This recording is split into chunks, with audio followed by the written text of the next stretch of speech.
Next में देखिएगा collective responsibility की बात करें, जो मुश्तरका जिम्मेदारी है, वजारत ममालकत इकट्ठे बैठते हैं और वो गवर्नमेंट की पॉलिसी की मुखालफत नहीं करते बल्कि दूसरों को भी इस पर अमल पैरा होने की तलकीन करते हैं। एक वजीर हाउस ऑफ कॉमन की जिम्मेदारी आसान तरीके से जो है वो अंजाम देता है। अब देखिए यहाँ पर सिस्टम क्या है, पाकिस्तान की गवर्नमेंट में क्या है, कोई कानून आता है, फिर चैलेंज होता है, फिर शोर शराबा, वो ये वो समथिंग लाइट डेट स्ट्राइक, बहुत बहुत सारी चीजें। वहां पर क्या है, कानून बनाया जाता है तो सारे एक जगह बैठते हैं, सारे वजीर पार्लियामेंट मेंबरान सारे वहां बैठते हैं, सारे कानून के जो है वो आपस में डिस्कशन करते हैं कि आया ये इनकी रियासत के लिए कैसा है और यहाँ के लोगों के लीगल राइट्स के लिए कैसा है, क्या यहाँ पर वायलेशंस को रोक सकता है, यहाँ पर freedom of rights of people है क्या उसको किया जा सकता है। अब वो फ्रीडम ऑफ स्पीच के हवाले से बात की गई थी, तो ये भी इसी तरह है कि यहाँ पर कानून के रहते हुए आप अपनी चीजों को एक्सप्लेन कर सकते हैं। हाँ, आपके किसी वर्ड या किसी कानून की वजह से, खासियत की वजह से किसी शख्स के ऊपर बुरा असर पड़ रहा है तो वो कोर्ट में बता सकता है कि ये मामला है, फिर उसके लिए उसको जनाब किंग को रिपोर्ट करना पड़ेगा और फिर बाद सुपरमेसी पार्लियामेंट में उसको देखा जा सकता है, उसको चेंज भी किया जा सकता है। लेकिन हर एक तरीके के लेवल होता है। अब डायरेक्टली किसी चीज को, सारे मामलों को देखना, इट इज टू टफ।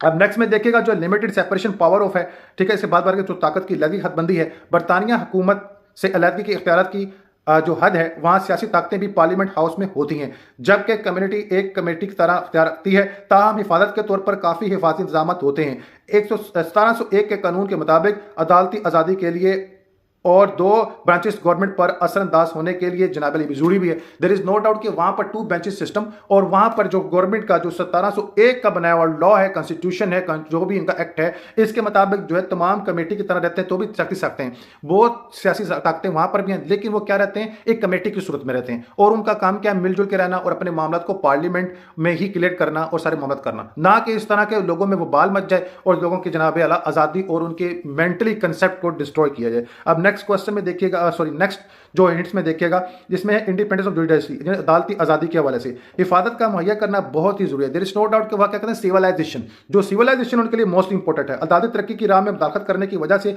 जजन साहिबान को आला तनख्वाहें दी जाती हैं और हर किस्म की आज़ादी होती है और नौकरी की जमानत दी जाती है। यहाँ पर क्या है कि कोई भी शख्स अदालती कार्रवाई में जनाब अपनी जाती जो चीज़ों को यानी अपनी मर्जी से काम नहीं किया जा सकता। वहां पर जो जज रखे गए उनको सैलरी मिलती है और प्रॉपर इंटरटेन करते हैं ईच ऑफ एवरी फैक्ट्स को और रियलिटी बेसिक पर डिसीजन देते हैं। ये जनाब यानी अदालती कार्रवाई को देखा जाए तो उनको इख्तियार दिया गया मुकम्मल तौर पर आज़ाद है। ये ना देखे कि वहां पर जनाब जो सामने जो कटखड़े में खड़ा है वो जनाब मुलजिम एक हैवी पार्टी का है और बाकी सब लोअर पार्टी के हैं, समथिंग लाइक दैट, तो वो इंसाफ के पैमानों में लचक पैदा करे, इस तरह नहीं है, बिल्कुल इस तरह नहीं है। अब नेक्स्ट क्वेश्चन में देखिएगा, नेक्स्ट हेडलाइन में देखिएगा, रूल ऑफ लॉ, कानून की हुक्मरानी। यूके कॉन्स्टिट्यूशन कानून को कानूनी हुक्मरानी हासिल होती है। कानून के हुक्मरानी असूल पे जो पहने जाते हैं, कोई भी शख्स कानून से बरतर नहीं है, कानून की खिलाफ वर्जी नहीं करता, कानून का एहतराम करता है। पर जो है जो लॉ है वो क्या है, इक्वल राइट्स के ऊपर है। वहां पर कोई स्पेशल नहीं है कि जनाब ये स्पेशल है, ये फलां का रिश्तेदार है या फलां का रिश्तेदार है, से प्रोटोकॉल दिया जाए। वो कहते हैं कि सब इक्वल है।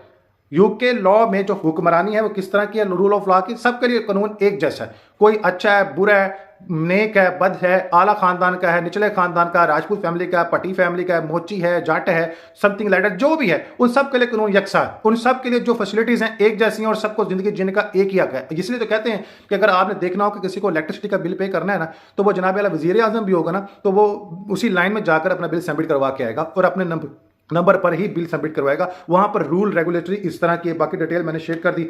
आप नेक्स्ट में देखिए कि यहाँ पर अगर कानून किसी को कोई भी सजा सुनाई जाती है और उस पर प्रॉपर जो है वो सारे मामले किए जाते हैं, जो भी मामला है उसकी खिलाफ वर्जी पर ही होता है, ठीक है। अगर कोई शख्स कानून की खिलाफ वर्जी करता है, मौके पर जनाब आला वो फैसला करते हैं, चलो भाई, या नहीं कि जनाब 2-2 साल 3-3 साल केस नहीं लगता है, ऐसी चीजें नहीं है। अब नेक्स्ट में देखिएगा, फंडामेंटल राइट्स, जो बुनियादी हकूक हैं, शहरियों का बुनियादी हकूक इंग्लिश लिस्ट में नहीं पहुंचाए जाते, आईनी कानून बनाने वाले नहीं, लेकिन बुनियादी हकूक जो कि अदालती की वजह से जाने पर जा जाते हैं। यहाँ पर क्या है, जो है फंडामेंटल राइट्स। फंडामेंटल राइट्स की क्या बात की जाए कि यूके में फंडामेंटल राइट्स की बात की जाए तो जो भी कानून है, ये नहीं कि लोगों को एक लिमिट बना दी, बस जी वो लिस्ट है, उस लिस्ट के जरिए you have to write to discuss about everything, ऐसा नहीं है। आपको लग रहा है कि वो आपकी फ्रीडम पर बोझ बन रहा है, आपके जनाब मामला में दखलंदाजी कर रहा है और आप जो है वो आप लोग देखें कि आप अगर मेंटली फिजिकली हरास हो रहे हैं तो आप लोग अपनी दरख्वास्त कोर्ट के आगे रख सकते हैं, कोर्ट आपको इसमें रिलीज दे सकता है, जो भी मामला हैं आप वो देख सकते हैं।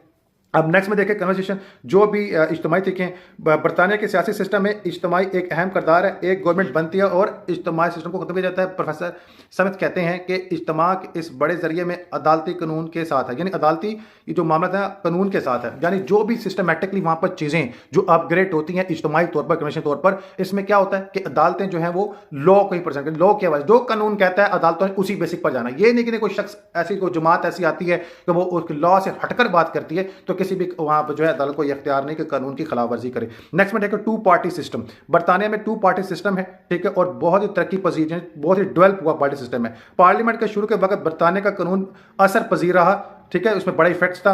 और मौजूदा जो है मजदूर पार्टी मौजूदा सदी के वहाँ के जो आज़ाद पार्टी और जितने भी पार्टीज हैं, इनके दरमियान अब जो भी पार्टीज है जो शिक्स हैं, जो दीगर पॉइंट ऑफ व्यू हैं, जो बैड इफेक्ट्स रखते हैं मुआशरे सियासत पर, उन सबको ख़त्म किया गया है। मीन टू से पार्टी सिस्टम रखा गया है, लेकिन इस तरह का रखा गया कि वो सियासी लेवल पर और इज्तिमाई लेवल पर रियासत पर बुरे असरात ना डाले, ठीक है, ताकि कानून की खिलाफ वर्जी ना हो सके, क्योंकि वहां पर कानून की अलमदारी है, ठीक है। नेक्स्ट पॉइंट में देखें कि इसमें लिखा हुआ है कि यूनिवर्सल अडल्ट सफरेज यानी बालक किराएदारी वोट। अब जिसकी उम्र 18 साल है जनाब वाला वही हकदार है कि वोट डाल सकता है, जिसकी 18 साल से कम है तो वो जनाब वाला वोट डालने का हकदार नहीं है। अब लेकिन नेक्स्ट जो है कॉन्स्टिट्यूशन, जो मुश्तरका आईनी कानून है। बरतानिया का आईनी कानून एक मलूद जमहूरी असूली बादशाही निज़ाम है। वो क्या नाम है, मैंने पहले बताया था आपको, वहां पर जो है मोनार्की यानी बादशाह की हुकूमत है, हुकूमत बादशाही है, बाकी सिस्टम सारा वो बाकी चल रहे हैं, लेकिन जो फाइनलाइजेशन होगी वो बादशाह के जरिए होगी। नेक्स्ट में देखिए कन्वर्जेटिवनेस यानी बगैर तहफ़्फ़ुज़ बचाव के। बरतानिया का आइन कानून बगैर तहफ़्फ़ुज़ बचाव की एक बेहतरीन मिसाल है, best example of civil civilisation.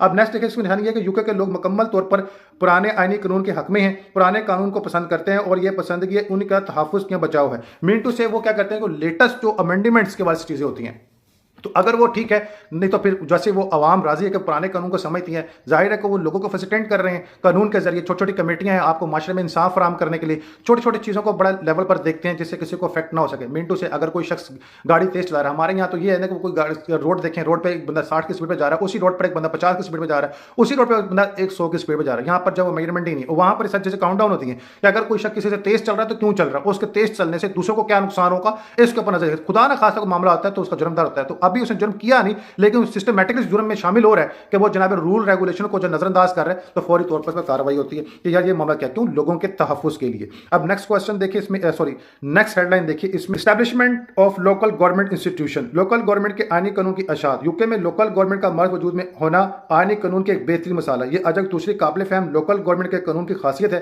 जो कि लोगों के सहराल आज़ादी की एक जिंदा मिसाल है। यहाँ पर क्या है कि जो एस्टैब्लिशमेंट की गई है लोकल गवर्नमेंट इंस्टीट्यूशन, वो लोगों की जो है फ्रीडम के ऊपर और उनको फैसिलिटेट करने के हवाले से जो भी फैक्ट्स हैं उनको फौरी क्लियर करने और इंसाफ फराम करने और उनकी आज़ादी जो है वो फ्रीडम ऑफ लाइफ है उसको जनाबला सपोर्ट करने के हवाले से बनाए गए ताकि लोग अपनी जिंदगी आसानी से बसर कर सकें। अब अनरियलिटी की बात करें, गैर हकीकी, बरतानिया का आईनी कानून एक दूसरा आला करदार है जिसमें हकीकत नहीं है। इसके साफ तौर पर वजाहत की जाए तो कोई चीज़ नहीं है कि दिखाई देता हो या सुता हो, लेकिन जनाब अल्लाह उसका प्रैक्टिकल है, यानी कि जो चीज़ हम कहते हैं कि जो दिखाई देने वाली हो हर चीज़ वही होती है, ऐसा नहीं है। जो चीज़ दिखती भी नहीं वो भी होती है। यूके के कानून में ये सारी चीज़ें हैं कि उसने चेक एंड बैलेंस इस तरह रखा हुआ है कि अगर कोई चीज़ दिखाई नहीं देती तो उसका वजूद है, उसी वजूद के तहत पर लोगों को इंसाफ फराम करने के वाले से मामला है। मैंने जैसे पहले बताया कि एक शख्स जनाब अल्लाह एक ही रोड पर जा रहा है और उसी रोड पर 100 की स्पीड से गाड़ी चला रहा है, दूसरा उसी रोड पर जो है 120 की स्पीड चला रहा है, तीसरा उसी रोड पर 40 की स्पीड जा रहा है। वो 40 वालों को पूछेंगे कि भाई यहाँ पर रूल रेगुलेटरी है, यहाँ पर 100 से जो है कम कोई नहीं जा सकता, और जो ज्यादा चला रहा है उसे बताया जाएगा 100 से जो है वो लेवल पर रखना है। तो ये सारी चीजें क्यों आप लोग कर रहे हैं, और आप लोगों की वजह से जो मुआशरे में नुकसान हो सकता है उसका जिम्मेदार कौन? हालांकि वो भी कोई नुकसान हुआ नहीं, लेकिन उन्होंने इसको पकड़ लिया, उन्होंने कहा भाई आपको जुर्माना अदा करना पड़ेगा क्योंकि आपने रूल ब्रेक किया, क्योंकि आपकी वजह से किसी की जान जा सकती थी।